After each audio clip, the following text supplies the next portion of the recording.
നമസ്കാരം. വാർത്തകളും വിശേഷങ്ങളുമായി സൗത്ത് വിഷൻ ന്യൂസിലേക്ക് സ്വാഗതം. ഇന്നത്തെ പ്രധാന സംഭവ വികാസങ്ങളിലേക്ക്. ആദിവാസി കുട്ടികളോട് അവഗണന. ഭാരക്കുറവോടെ ജനിച്ച ഇരട്ട കുഞ്ഞുങ്ങളെ പോറ്റാൻ മാർഗമില്ലാതെ ആദിവാസി ദമ്പതികൾ. അച്ചൻകോവിലാണ് സംഭവം. വിഷയത്തിൽ സമഗ്ര അന്വേഷണം നടത്തി വീഴ്ച വരുത്തിയ ഉദ്യോഗസ്ഥർക്കെതിരെ നടപടിയെടുക്കുമെന്ന് മന്ത്രി ബിന്ദു കൃഷ്ണ.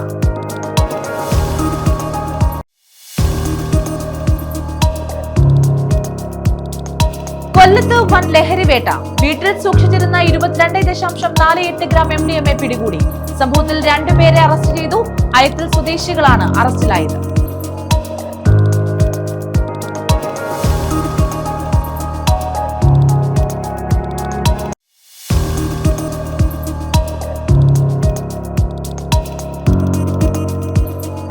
പുനലൂർ ചെങ്കോട്ട റെയിൽപാത.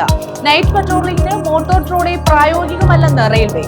ജീവനക്കാരുടെ സുരക്ഷ മുൻനിർത്തി ആധുനിക സംവിധാനങ്ങൾ ഏർപ്പെടുത്തണമെന്ന ആവശ്യത്തോട് നിഷേധാത്മക നിലപാടുമായി റെയിൽവേ.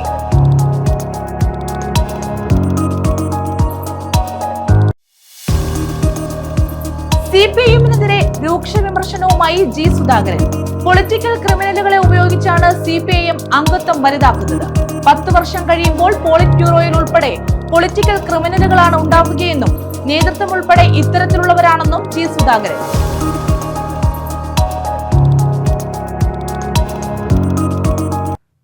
വിശദമായ വാർത്തകളിലേക്ക്. ആദിവാസി കുട്ടികളോട് അവഗണന.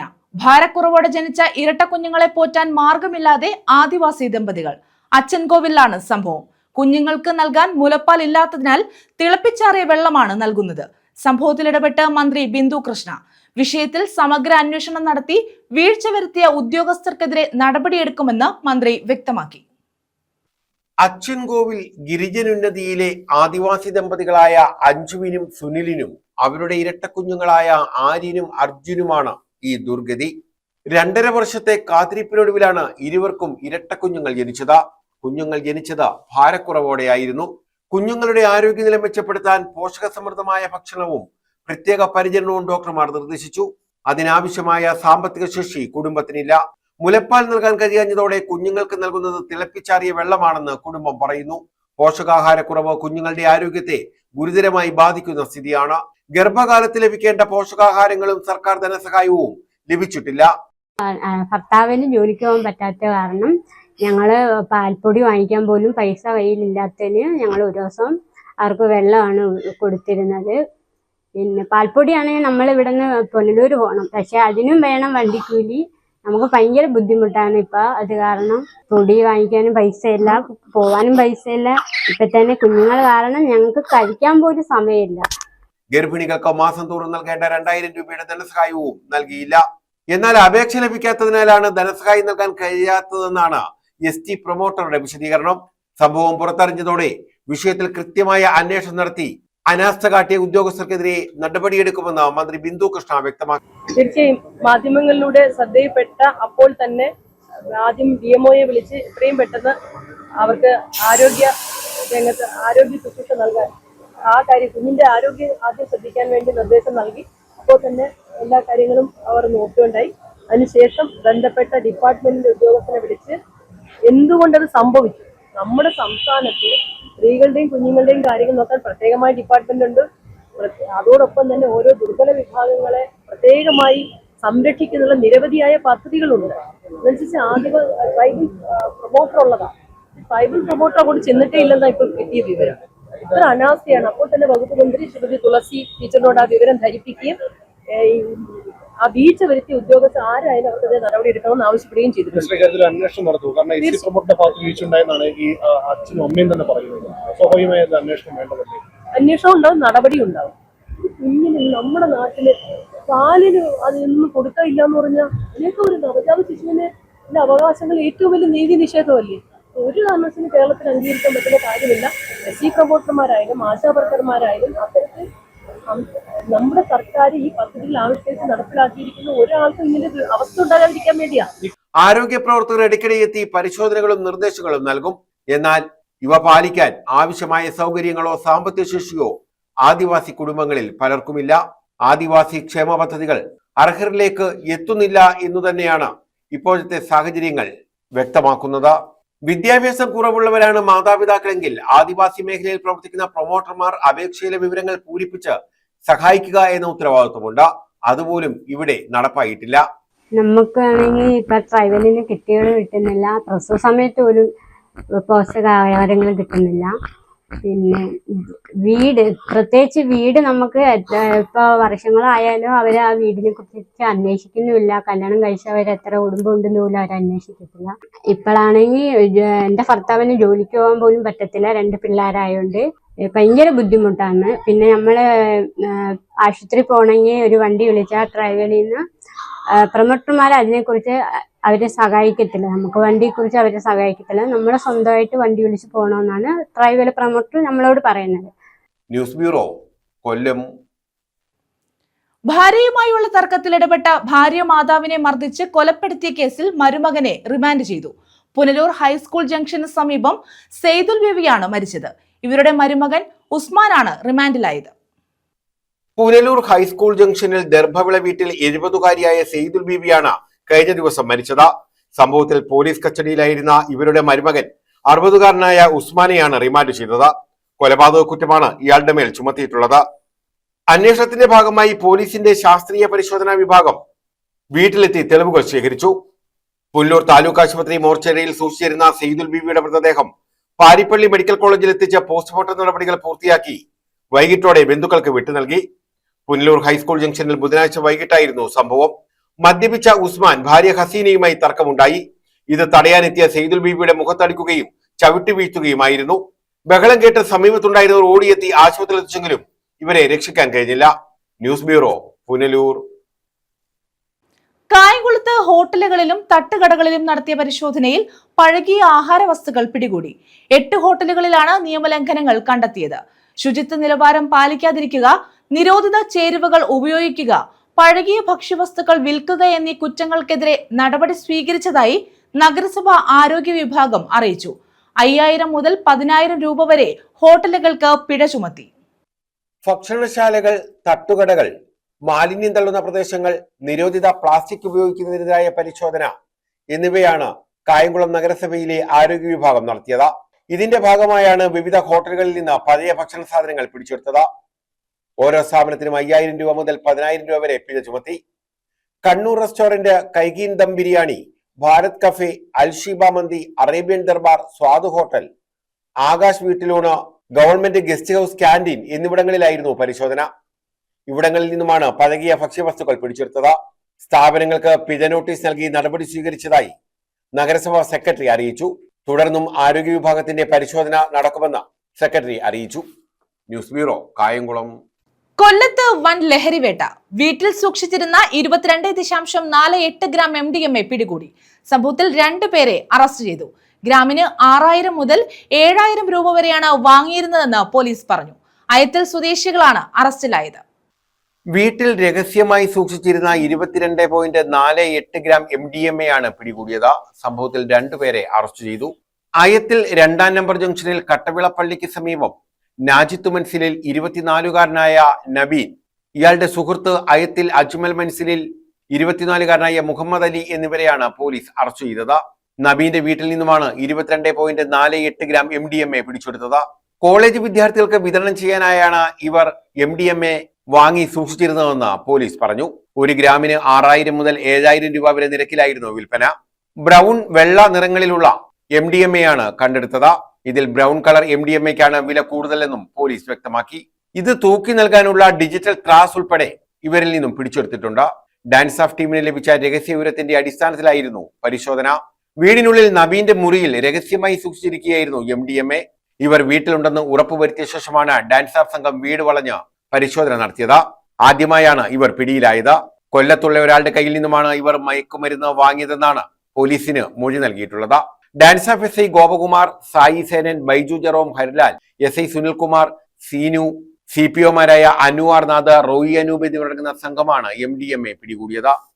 ന്യൂസ് ബ്യൂറോ, കൊല്ലം. കൊല്ലം ജില്ലാ ആശുപത്രിയുടെ വികസനത്തിന് പ്രാരംഭ പ്രവർത്തനങ്ങൾ വേഗത്തിൽ പൂർത്തിയാക്കുമെന്ന് മന്ത്രി ബിന്ദു കൃഷ്ണ. ആശുപത്രി സന്ദർശിച്ച ശേഷം അവലോകന യോഗത്തിൽ പങ്കെടുക്കുകയായിരുന്നു മന്ത്രി. ജീവനക്കാരുടെ കുറവ് പരിഹരിക്കും. ICU ആംബുലൻസ് സംവിധാനം ഒരുക്കുമെന്നും ഓക്സിജൻ പ്ലാന്റ് വിപുലീകരിക്കുമെന്നും മന്ത്രി പറഞ്ഞു.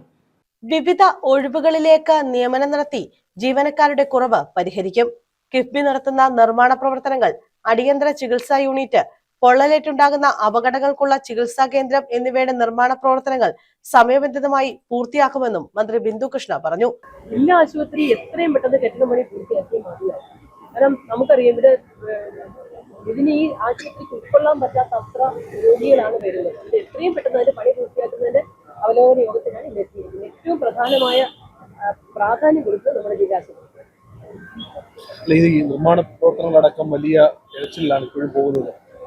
അറിയാമല്ലോ, നേരിട്ട് ഇവിടുത്തെ അവസ്ഥ അറിയാവുന്ന ഒരാളാണ്. നേരിട്ട് അറിയാവുന്നത്. രാത്രി പകലും ഈ ആശുപത്രി വരുന്ന ആളാണ്. അപ്പൊ സ്വാഭാവികമായി വേഗത്തിൽ വേണ്ടതല്ലേ? ത്വരിതഗതിയിൽ സർക്കാരിന്റെ ഭാഗത്തു നിന്ന് എന്തെങ്കിലും ക്ലിയർ ചെയ്താൽ കൊടുക്കാനുണ്ടെങ്കിൽ സമയം എന്തുതായി ചെയ്യുന്നുണ്ട്. ആരോഗ്യവകുപ്പ് മന്ത്രിയോട് ഈ ആശുപത്രിയുടെ ആവശ്യത്തിൽ സംസാരിച്ചിട്ടുണ്ട്. അദ്ദേഹം കാര്യങ്ങൾ നീട്ടിക്കൊള്ളാൻ പറഞ്ഞു. എന്താവശ്യം ഉണ്ടെങ്കിലും ആരോഗ്യവകുപ്പിന്റെ പൂർണ്ണ പിന്തുണയുണ്ടെന്ന് പറഞ്ഞു. 6-ാം തീയതി ആരോഗ്യവകുപ്പ് മന്ത്രി ജില്ലയിൽ എത്തുന്നുണ്ട്. ആ ദിവസം ഇവിടെയും കൂടെ കൊണ്ടുവരാനുള്ള ശ്രമം തീർച്ചയായും. ICU ആംബുലൻസ് സേവനം ഒരുക്കും. ഓക്സിജൻ പ്ലാന്റിന്റെ വിപുലീകരണവും ഇൻഷുറൻസ് കുടിശ്ശിക തീർപ്പാക്കലും പരിഗണനയിലാണ്. മണ്ണ് പരിശോധനാ ഫലം ലഭിക്കുന്ന മുറയ്ക്ക് തുടർ നിർമ്മാണ പ്രവർത്തനങ്ങൾ ചർച്ച ചെയ്യാൻ പ്രത്യേക യോഗം ചേരും. പരിസരത്തെ കയ്യേറ്റങ്ങളും തെരുവ് കച്ചവടക്കാരുടെ പ്രവർത്തനവും പരിശോധിച്ച് ആവശ്യമായ നടപടി സ്വീകരിക്കുമെന്നും മന്ത്രി കൂട്ടിച്ചേർത്തു. 3 കെട്ടിട സമുച്ചയങ്ങളാണ് ആശുപത്രി വികസനത്തിന്റെ ഭാഗമായി നിർമ്മിക്കുന്നത്. 9 നിലകളിലായി നിർമ്മിക്കുന്ന വാർഡ് ടവർ, 7 നിലകളിലുള്ള ഡയഗ്നോസ്റ്റിക് ബ്ലോക്ക്, 2 നിലകളിലുള്ള യൂട്ടിലിറ്റി ബ്ലോക്ക്, രോഗികൾക്കുള്ള മുറികൾ, വാർഡുകൾ, ഡെർമറ്റോളജി, ഗ്യാസ്ട്രോഎൻട്രോളജി, ഒഫ്താൽമോളജി, ഡെന്റൽ ഉൾപ്പെടെയുള്ള പല വിഭാഗങ്ങൾ, ലിം സെന്റർ, ഓർത്തോപീഡി, ഫാർമസി എന്നിവയാണ് ടവറിൽ ഒരുക്കുക. ക്യാൻസർ ചികിത്സ, IP, radiotherapy, blood bank, laboratory, radiology എന്നിവ ഡയഗ്നോസ്റ്റിക് ബ്ലോക്കിൽ ഉണ്ടാകും. Psychiatry, medical records library, mortuary, substation എന്നിവ യൂട്ടിലിറ്റി ബ്ലോക്കിലും ക്രമീകരിക്കും. ജില്ലാ പഞ്ചായത്ത് പ്രസിഡന്റ് R. ലതാദേവി, സ്ഥിരം സമിതി അധ്യക്ഷ B. ജയന്തി, ആരോഗ്യ പൊതുമരാമത്ത് വകുപ്പ് ഉദ്യോഗസ്ഥർ, ആശുപത്രി ജീവനക്കാർ തുടങ്ങിയവർ അവലോകന യോഗത്തിൽ പങ്കെടുത്തു. ന്യൂസ് ബ്യൂറോ, കൊല്ലം. കരവാളൂർ ആശ്രയ കേന്ദ്രത്തിന്റെ നിർമ്മാണ പ്രവർത്തനം വേഗം പൂർത്തീകരിക്കാൻ തീരുമാനം. ഇതിനായി പൊതുയോഗം ചേർന്നു. 10 ലക്ഷം രൂപയാണ് നിർമ്മാണ പൂർത്തീകരണത്തിനായി കണക്കാക്കുന്നത്. നിർമ്മാണം മുടങ്ങിക്കിടക്കുന്ന കരവാളൂർ ആശ്രയ കേന്ദ്രം നിർമ്മാണം പൂർത്തീകരിച്ച് പ്രവർത്തനം ആരംഭിക്കാൻ തീരുമാനം. കരവാളൂരിൽ നിർമ്മാണം ആരംഭിച്ച ആശ്രയ ഭവന്റെ 60% പ്രവർത്തനങ്ങളും പൂർത്തിയായിട്ടുണ്ട്. സാമ്പത്തിക പ്രതിസന്ധി മൂലമാണ് നിർമ്മാണ പ്രവർത്തനം നിലച്ചത്. 10 ലക്ഷം രൂപ കണ്ടെത്തിയാൽ ആശ്രയ കേന്ദ്രത്തിന്റെ നിർമ്മാണ പ്രവർത്തനങ്ങൾ പൂർത്തീകരിക്കാൻ കഴിയുമെന്ന് IMA ഭവനിൽ ചേർന്ന പൊതുയോഗം ചൂണ്ടിക്കാട്ടി. നിർമ്മാണ പ്രവർത്തനങ്ങൾ പുനരാരംഭിക്കുന്നതിന്റെ ഭാഗമായാണ് പൊതുയോഗം ചേർന്നത്. കലയപുരം ജോസ് പൊതുയോഗം ഉദ്ഘാടനം ചെയ്തു. വലിപ്പമുള്ള 2 നിലകൾ അടിനില പണി പൂർത്തിയായതാണ്. അതിന്റെ മുകളിലത്തെ നില പില്ലറെ വാർത്ത് നേക്കൊരു വാർത്ത് നിർത്തിയിരിക്കുന്നു. ഭിത്തി കെട്ടുമ്പോഴും വെക്കാനുള്ള ജനലെല്ലാം പണിഞ്ഞു വെച്ചിരിക്കുന്നു. ഭിത്തി കെട്ടാൻ ഒരു 2000 സിമെന്റ് കട്ടയും അതിന്റെ മണലും അതിന്റെ സിമെന്റും ഇത്രേ വേണ്ടതുള്ളൂ. വലിയ ഭാരിച്ച കാര്യങ്ങളൊന്നുമില്ല. നമ്മൾ ഇറങ്ങി തിരിച്ചാൽ അത് നടക്കും. യാതൊരു തത്വമില്ല. അവിടുത്തെ കരവാളൂരിലെ മുൻ member Joseph Mathew sir, Mathachan member എന്ന് പറയും, അദ്ദേഹം 200 കട്ട അദ്ദേഹം നമുക്ക് വാഗ്ദാനം ചെയ്തിട്ടുണ്ട്. ഇവിടെ ഇരിക്കുന്നവർ വിചാരിച്ചാൽ ബാക്കിയുള്ള കട്ട ഇന്ന് തന്നെ വിളിച്ച് ഓഫർ ചെയ്യാൻ പറ്റുമെന്ന് എനിക്ക് തോന്നുന്നുണ്ട്. അവര് അത്തരത്തിൽ നിങ്ങളെ വിളിച്ചു വരുത്തിയതിൽ ഒരു ടാക്സിങ് അല്ല, ഒരു ചുങ്കം പിരിക്കാൻ ആളുകളെ വിളിച്ചു വരുത്തി, നിങ്ങൾ പിഴ ചുമത്താൻ വിളിച്ചു വരുത്തി എന്നൊരിക്കലും തെറ്റിദ്ധരിക്കരുത്. നമ്മൾ ചെയ്തതിന് ശേഷം നമുക്ക് 100 രൂപ കൊടുത്തതിന് ശേഷം നമുക്ക് വേറെ ചോദിക്കാൻ ധൈര്യമുണ്ട്. ഞങ്ങൾ കൊടുത്തതാണ്, നിങ്ങൾ ചെയ്യും. നിർമ്മാണ കമ്മിറ്റി ഭാരവാഹികളായ സുബ്രഹ്മണ്യം, P. അശോക് കുമാർ, ദിദീപ് റിച്ചാർഡ്, PT സുനിൽകുമാർ, മൊയ്തു അഞ്ചൽ, ആനന്ദി, ജയന്തി തുടങ്ങിയവർ പങ്കെടുത്തു. News bureau, Pathanapuram. പുനലൂർ ചെങ്കോട്ട റെയിൽപാതയിൽ നൈറ്റ് പട്രോളിംഗിന് മോട്ടോർ ട്രോളി പ്രായോഗികമല്ലെന്ന് റെയിൽവേ. ജീവനക്കാരുടെ സുരക്ഷ മുൻനിർത്തി ആധുനിക സംവിധാനങ്ങൾ ഏർപ്പെടുത്തണമെന്ന ആവശ്യത്തോടാണ് റെയിൽവേയുടെ നിഷേധാത്മക നിലപാട്. ഒറ്റവരിപ്പാത മാത്രമുള്ള വനമേഖലയിൽ ട്രോളി ഉപയോഗിക്കുന്നത് കൂടുതൽ ഭീഷണിയാകുമെന്നാണ് റെയിൽവേയുടെ വിലയിരുത്തൽ. പുനലൂർ ചെങ്കോട്ട മലയോര റെയിൽവേ പാതയിൽ വന്യജീവി ശല്യം രൂക്ഷമായ സാഹചര്യത്തിലും രാത്രികാല കാൽനട പെട്രോളിംഗ് നടത്തുന്നതുമായി ബന്ധപ്പെട്ടാണ് തർക്കങ്ങൾ മുറുകുന്നത്. ജീവനക്കാരുടെ സുരക്ഷ മുൻനിർത്തി മോട്ടോർ ട്രോളി പോലുള്ള ആധുനിക സംവിധാനങ്ങൾ ഏർപ്പെടുത്തണമെന്ന ആവശ്യം ഉയരുന്നുണ്ട്. എന്നാൽ പാതയിൽ അത്തരം സംവിധാനങ്ങൾ പ്രായോഗികമല്ലെന്നാണ് റെയിൽവേയുടെ നിലപാട്. ഒറ്റവരി പാത മാത്രമുള്ള വനമേഖലയിൽ ട്രോളി ഉപയോഗിക്കുന്നത് ജീവനക്കാരുടെ സുരക്ഷയ്ക്ക് കൂടുതൽ ഭീഷണിയാകുമെന്നാണ് റെയിൽവേ അധികൃതർ പറയുന്നത്. ഒറ്റ ലൈൻ മാത്രമുള്ള പുനലൂർ ആര്യങ്കാവ് സെക്ഷനിൽ ട്രോളി ഉപയോഗിച്ച് പരിശോധന നടത്തുമ്പോൾ അപ്രതീക്ഷിതമായി ട്രെയിൻ എത്തിയാൽ അപകടങ്ങൾക്ക് കാരണമാകാം. വളവുകളും തിരിവുകളും നിറഞ്ഞ പാതയിൽ ട്രെയിൻ വരുന്നത് പെട്ടെന്ന് തിരിച്ചറിയാനും പ്രയാസമാണ്. അടിയന്തര സാഹചര്യത്തിൽ ട്രാക്കിൽ നിന്നും ട്രോളി പെട്ടെന്ന് എടുത്തുമാറ്റുക ഇവിടുത്തെ ഭൂപ്രകൃതിക്ക് അനുയോജ്യമല്ല. ഇത് ജീവനക്കാരെ കൂടുതൽ അപകടത്തിലേക്ക് തള്ളിവിടുമെന്നാണ് റെയിൽവേയുടെ ഉന്നത ഉദ്യോഗസ്ഥർ പറയുന്നത്. മോട്ടോർ ട്രോളിയിൽ വേഗത്തിൽ സഞ്ചരിക്കുമ്പോൾ റെയിൽവേ പാളങ്ങളിലെ വിള്ളലുകളോ ക്ലിപ്പുകൾ ഇളകിക്കിടക്കുന്നതോ ആയ സുരക്ഷാ വീഴ്ചകൾ സൂക്ഷ്മമായി നിരീക്ഷിക്കാൻ ജീവനക്കാർക്ക് സാധിക്കില്ല. ആയിരക്കണക്കിന് യാത്രക്കാരുടെ സുരക്ഷ മുൻനിർത്തിക്കൊണ്ടാണ് റെയിൽവേ നൈറ്റ് പട്രോളിംഗ് ഏർപ്പെടുത്തിയിട്ടുള്ളത്. എന്നാൽ പുലി, കടുവ, കാട്ടുപന്നികൾ, കാട്ടാനകൾ എന്നിവയുടെ നിരന്തര സാന്നിധ്യമുള്ള വനമേഖലയിൽ യാതൊരു സുരക്ഷയുമില്ലാതെ പുലർച്ചെ വരെ ജീവനക്കാരെ കാൽനടയായി വിടുന്നത് ക്രൂരതയാണെന്നാണ് റെയിൽവേ ജീവനക്കാരുടെ സംഘടനകൾ ചൂണ്ടിക്കാട്ടുന്നത്. കഴിഞ്ഞ ദിവസങ്ങളിൽ പാളത്തിൽ പുലിയെയും കരടിയെയും കണ്ടതും ഒറ്റക്കലിൽ കാട്ടാനക്കൂട്ടം ട്രെയിൻ തടഞ്ഞതും ചൂണ്ടിക്കാണിച്ചാണ് ജീവനക്കാരുടെ സുരക്ഷ ഉറപ്പുവരുത്തണമെന്ന് ജീവനക്കാർ വാദിക്കുന്നത്. News bureau, Punalur. മണ്ണൂർക്കാവ് കഥകളി ഫെസ്റ്റിന് തിരിതെളിഞ്ഞു. 12 വരെയാണ് ഫെസ്റ്റ് നടക്കുന്നത്. വിവിധ വിഷയങ്ങളിൽ സെമിനാറുകൾ ഉൾപ്പെടെ ഫെസ്റ്റിന്റെ ഭാഗമായി സംഘടിപ്പിച്ചിട്ടുണ്ട്.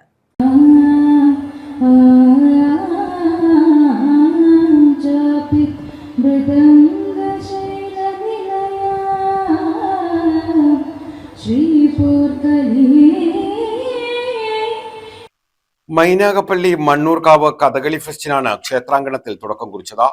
നടനും സംവിധായകനുമായ മധുപാൽ ഉദ്ഘാടനം ചെയ്തു. ആധുനിക കാലത്ത് ക്ലാസിക്കൽ കലകളെ കൂടുതൽ ജനകീയമാക്കുന്നതിനുള്ള വേദിയാണ് മണ്ണൂർക്കാവെന്നും സാംസ്കാരിക പ്രവർത്തനത്തെ ആരാധനയുടെ ഭാഗമാക്കി മാറ്റിയ ക്ഷേത്രമാണിതെന്നും അദ്ദേഹം അഭിപ്രായപ്പെട്ടു.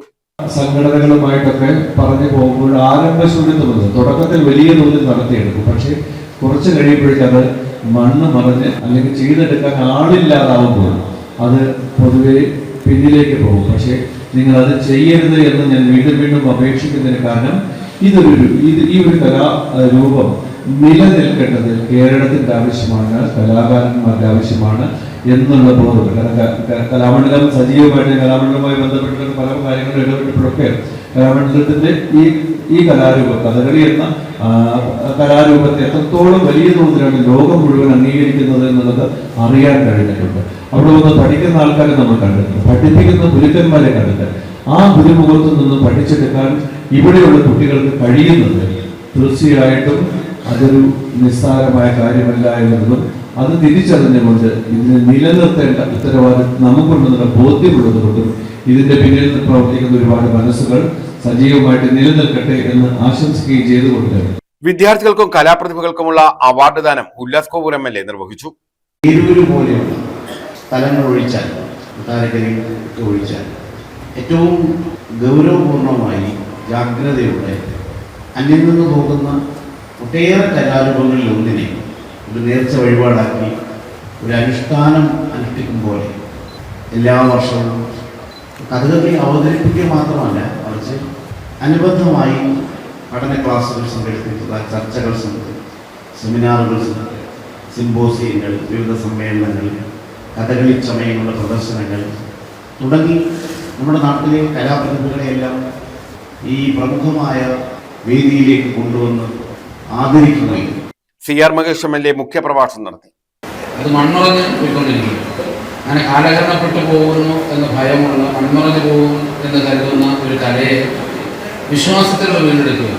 കഥകളി വഴിപാടായി നടത്തിയാൽ നിങ്ങളുടെ അസുഖം മാറും എന്ന് പറഞ്ഞാൽ തീർച്ചയായിട്ടും ഒരു വിശ്വാസിയെ സംബന്ധിച്ച് നമ്മൾ നടത്താൻ നിർബന്ധിതരാണ്. ജോലി കിട്ടാത്ത ചെറുപ്പക്കാർ കഥകളി മണ്ണൂർക്കാവിലമ്മയുടെ മുമ്പിൽ നേർച്ചയായി നടത്തിയാൽ അതിന് മുമ്പ് എഴുതിയ ടെസ്റ്റുകളെല്ലാം പരാജയപ്പെടുകയും കഥകളി നടത്തിയതിനു ശേഷം പെട്ടെന്ന് ഒരു പോസ്റ്റ്മോർട്ടം കൊണ്ടുവന്ന് അഡ്വൈസമോ തരികയും ചെയ്യുമ്പോൾ അതാണ് വിശ്വാസം. ക്ഷേത്ര ഭരണസമിതി പ്രസിഡന്റ് രവി മൈനാഗപ്പള്ളി അധ്യക്ഷത വഹിച്ചു. DCC president P Rajendra Prasad, Kollam ജില്ലാ പഞ്ചായത്ത് മുൻ president doctor PK Gopan, Rajeev Prasad, S Ajayan, ക്ഷേത്ര secretary Suresh Chamavila, Y Shajahan, Prasad Mannoorkavu, Sandhya Madhu, MSML, Kalamandalam Prashanth എന്നിവർ പങ്കെടുത്തു. ആദ്യ ദിനത്തിൽ കഥകളി ചരിത്ര വഴികളിലൂടെ എന്ന വിഷയത്തിൽ സെമിനാറും സംഘടിപ്പിച്ചു. മണ്ണൂർക്കാവ് കഥകളി പഠന കേന്ദ്രം മേള വിഭാഗത്തിന്റെ അരങ്ങേറ്റവും നളചരിതം 1-ാം ദിവസം കഥകളിയും അരങ്ങേറി. കഥകളി ഫെസ്റ്റ് ഈ മാസം 12-ന് സമാപിക്കും. News bureau, Sasthamcotta. പൊളിറ്റിക്കൽ ക്രിമിനലുകളെ ഉപയോഗിച്ചാണ് CPIM അംഗത്വം വലുതാക്കുന്നതെന്ന് G. സുധാകരൻ MLA. 10 വർഷം കഴിയുമ്പോൾ പോളിറ്റ് ബ്യൂറോയിൽ ഉൾപ്പെടെ പൊളിറ്റിക്കൽ ക്രിമിനലുകളാണ് ഉണ്ടാവുകയെന്നും നേതൃത്വം ഉൾപ്പെടെ ഇത്തരത്തിലുള്ളവരാണെന്നും G. സുധാകരൻ കുറ്റപ്പെടുത്തി. MCPIU നേതാവായിരുന്ന N. പരമേശ്വരൻ പോറ്റി അനുസ്മരണം കരുനാഗപ്പള്ളിയിൽ ഉദ്ഘാടനം ചെയ്യുകയായിരുന്നു അദ്ദേഹം. CPIM അംഗത്വം വലുതാക്കുന്നത് പൊളിറ്റിക്കൽ ക്രിമിനലുകളെ ഉപയോഗിച്ചാണെന്ന ഗുരുതരമായ ആരോപണവുമായി G. Sudhakaran MLA. കരുനാഗപ്പള്ളിയിൽ MCPIU polit bureau അംഗമായിരുന്ന N. പരമേശ്വരൻ പോറ്റി അനുസ്മരണം ഉദ്ഘാടനം ചെയ്യുകയായിരുന്നു അദ്ദേഹം. 10 വർഷം കഴിയുമ്പോൾ പോളിറ്റ് ബ്യൂറോയിൽ ഉൾപ്പെടെ പൊളിറ്റിക്കൽ ക്രിമിനലുകളായിരിക്കും ഉണ്ടാവുക. നേതൃത്വം ഉൾപ്പെടെ ഇത്തരത്തിലുള്ളവരാണെന്നും അദ്ദേഹം കുറ്റപ്പെടുത്തി. എത്രയോ ഭേദമാണ് പ്രവർത്തനം, എത്രയോ ഭേദമാണ്. അവർക്ക് ഒരുപാട് പോരായ്മയും കാണും, പക്ഷെ എത്രയോ ഭേദമാണ്. മാത്രം താഴെ പോയി. ഇപ്പൊ സ്കൂട്ടണി പൂർത്തിയായി. ഒരു ലോക്കൽ കമ്മിറ്റിയിൽ 10, 15, 16, 20 ഒക്കെ ബ്രാഞ്ച് കണ്ടേക്കാം. അത് കൂടുതലുള്ളത് കാണാൻ ഇപ്പം കുറവുണ്ട്. ആവറേജിൽ 20 ബ്രാഞ്ച് എടുത്താൽ ഒരു ലോക്കൽ കമ്മിറ്റിയിൽ മിനിമം 30 പേര് മെമ്പർഷിപ്പ് കൊടുക്കില്ലെങ്കിൽ, ലോക്കൽ കമ്മിറ്റിയിൽ 20 ബ്രാഞ്ചിൽ കൂടുതൽ 30 പേര് 30 അല്ല കൊടുക്കില്ലെങ്കിൽ സ്വയം കൊടുക്കാതിരിക്കും. ഇയാൾ കൊള്ളത്തില്ല എന്ന് പറഞ്ഞാൽ കുറേ പേര് ഗ്രൂപ്പുകൾ കുറേ പേര് വെട്ടിക്കളയും. അപൂർവം ചിലരൊക്കെ നടപടി എടുത്ത് കളയും. ഇതെല്ലാം കൂടി 30 പേരുണ്ടെങ്കിൽ 3000-ലേറെ ബ്രാഞ്ചുണ്ട് കേരള സംസ്ഥാനത്ത്. 90,000 പേരാണ് ഈ വർഷം മെമ്പർഷിപ്പ് ഉപയോഗിക്കുന്നത്. അത് സ്വമനസാലെ പോയവരാണ് 70,000 പേര്. അവരൊക്കെ ഒഴിയുകയാണ്. ഞങ്ങൾ വരുന്നത് എന്നെ പോലെ ഒഴിവാക്കപ്പെട്ടവരുമല്ല, ഇവരെ പ്രവർത്തിച്ചില്ല എന്ന് പറഞ്ഞ് നടപടി എടുത്തവരുമല്ല. അതെല്ലാം കൂടെ 10-20,000 പേരേ ഉള്ളൂ. സ്വയം പോയിരിക്കുന്നു. അങ്ങനെ ഒരു 10 വർഷമാകുമ്പോൾ എത്രയാ? 9 ലക്ഷം ആടി പാർട്ടിയും വന്നിട്ട് ഇറങ്ങിപ്പോകും. പക്ഷേ മെമ്പർഷിപ്പ് 500 കൂടി 2000 കൂടി എന്നൊക്കെ പറഞ്ഞാൽ ആ ഗ്യാപ്പ് എങ്ങനെയാണ് ഫില്ല് ചെയ്യുന്നത്? പൊളിറ്റിക്കൽ ക്രിമിനലുകളെ വെച്ചാണ് ഫില്ല് ചെയ്യുന്നത്. ബ്രാഞ്ചുകളിലെ പൊളിറ്റിക്കൽ ക്രിമിനലുകളെ. കരുനാഗപ്പള്ളി ടൗൺ ക്ലബ്ബിലാണ് N. പരമേശ്വരൻ പോറ്റി അനുസ്മരണം സംഘടിപ്പിച്ചത്. സംഘാടക സമിതി ചെയർമാൻ N. ശശിധരൻ പിള്ള അധ്യക്ഷത വഹിച്ചു. Convener J. ഡെന്നീസ് സ്വാഗതം പറഞ്ഞു. CR Mahesh MLA, KP Viswavatsaran, M. Sreekumar, ET Sasi, T. Vinod Kumar തുടങ്ങിയവർ പങ്കെടുത്തു. News bureau, Karunagappally. ബേക്കറിയിൽ യുവാക്കൾ തമ്മിൽ കൂട്ടയടി. പുനലൂരിലാണ് സംഭവം. മുൻവൈരാഗ്യമാണ് അക്രമത്തിന് കാരണമെന്ന് പറയുന്നു.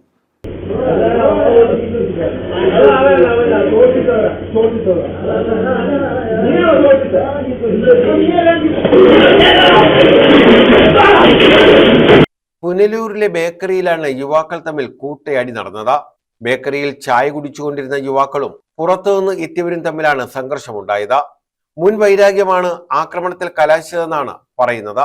ബേക്കറിയിലെ കസേര ഉൾപ്പെടെ ഉപയോഗിച്ചായിരുന്നു കൂട്ടത്തല്ല്. കടയ്ക്കും നാശനഷ്ടങ്ങൾ സംഭവിച്ചിട്ടുണ്ട്.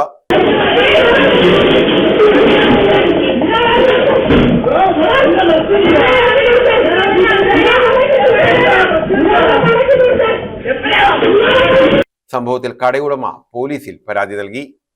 News bureau, Punalur. കനത്ത മഴയിൽ മരക്കൊമ്പ് ഒടിഞ്ഞു വീണു. ഒഴിവായത് വലിയ അപകടം. കൊല്ലം SN വനിതാ കോളേജിന് മുന്നിലാണ് വാഗമരത്തിന്റെ കൂറ്റൻ ശിഖരം ഒടിഞ്ഞു വീണത്. വിദ്യാർത്ഥികളോ വാഹനങ്ങളോ ഇല്ലാഞ്ഞതിനാൽ അപകടം ഒഴിവായി. ശക്തമായ മഴയിലാണ് ശ്രീനാരായണ വനിതാ കോളേജിന് മുന്നിൽ നിന്ന കൂറ്റൻ മരത്തിന്റെ ശിഖരം ഒടിഞ്ഞു വീണത്. ഈ സമയം റോഡിൽ വിദ്യാർത്ഥികളോ വാഹനങ്ങളോ ഇല്ലാത്തത് അപകടം ഒഴിവാക്കി. ജീർണാവസ്ഥയിലായിരുന്ന വാഗമരത്തിന്റെ ശിഖരമാണ് ഒടിഞ്ഞു വീണത്. കടപ്പാക്കടയിൽ നിന്നും അഗ്നിരക്ഷാസേനയും പോലീസും എത്തിയാണ് ഇലക്ട്രിക് കട്ടർ ഉപയോഗിച്ച് വൃക്ഷത്തിന്റെ ശിഖരങ്ങൾ മുറിച്ചു മാറ്റിയത്. ഇതോടെ വാഹന ഗതാഗതവും തടസ്സപ്പെട്ടു.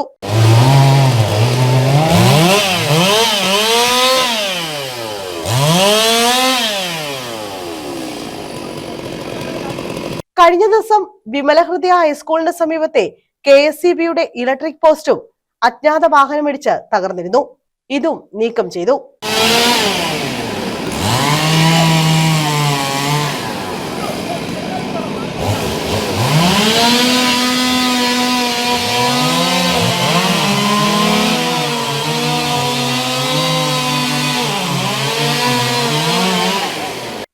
ന്യൂസ് ബ്യൂറോ, കൊല്ലം.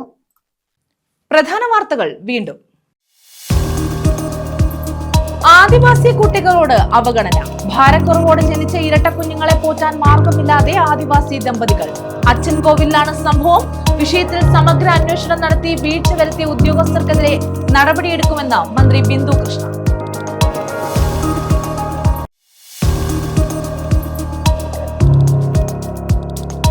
കൊല്ലത്ത് വൻ ലഹരിവേട്ട. വീട്ടിൽ സൂക്ഷിച്ചിരുന്ന 22.48 ഗ്രാം MDMA പിടികൂടി. സംഭവത്തിൽ 2 പേരെ അറസ്റ്റ് ചെയ്തു. അയത്തിൽ സ്വദേശികളാണ് അറസ്റ്റിലായത്.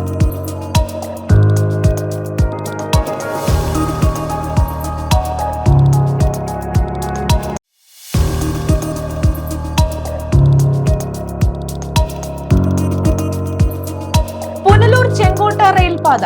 നൈറ്റ് പട്രോളിംഗിന് മോട്ടോർ ട്രോളി പ്രായോഗികമല്ലെന്ന് റെയിൽവേ. ജീവനക്കാരുടെ സുരക്ഷ മുൻനിർത്തി ആധുനിക സംവിധാനങ്ങൾ ഏർപ്പെടുത്തണമെന്ന ആവശ്യത്തോട് നിഷേധാത്മക നിലപാടുമായി റെയിൽവേ.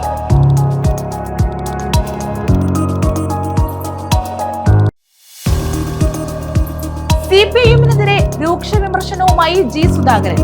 പൊളിറ്റിക്കൽ ക്രിമിനലുകളെ ഉപയോഗിച്ചാണ് CPIM അംഗത്വം വലുതാക്കുന്നത്.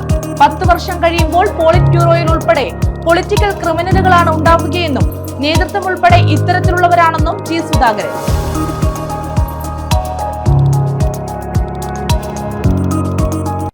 ഈ വാർത്താ ബുള്ളറ്റിൻ പൂർണ്ണമാകുന്നു. നമസ്കാരം.